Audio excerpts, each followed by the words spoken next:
This Pioneer Field Agronomist Scott Eversgerd with this week's weekly agronomy notes. Been checking on the corn crop and really looking at estimations as to when we think this thing's going to black layer.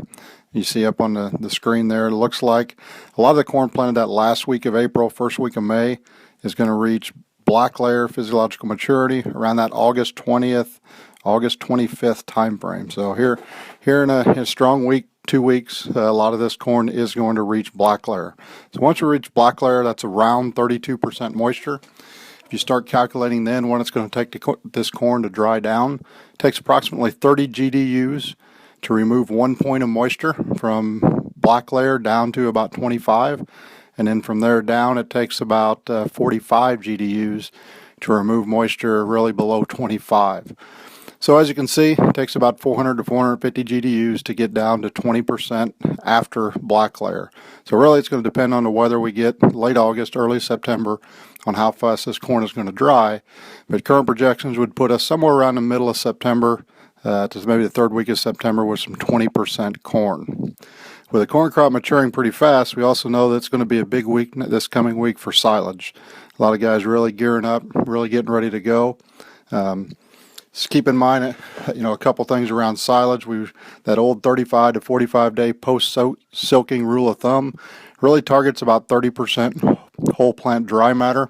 Some of the newer genetics, that dry matter content, we like to see around 35 to 38%. So we're real close, and I'm sure we'll start chopping quite a bit.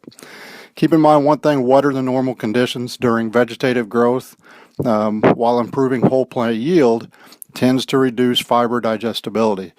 So as you get into the situation, you start feeding this new corn crop, you may want to take a pretty strong look at that ration and make sure you're adjusting for any differences in fiber digestibility. Also, not a bad idea, there is going to be some pretty good quality silage. Protect that with some inoculants and then make sure fermentation happens in a very good controlled way. From a soybean standpoint, without a doubt, we're starting to see a little bit of SDS show up now and then.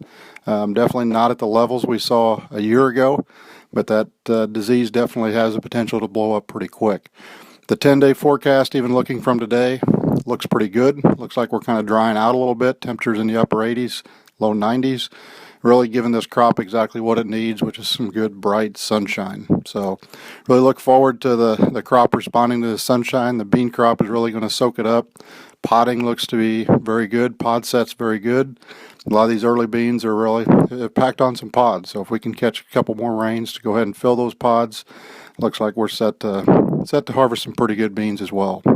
As always, if you got any questions, let your Pioneer sales rep know. Thanks.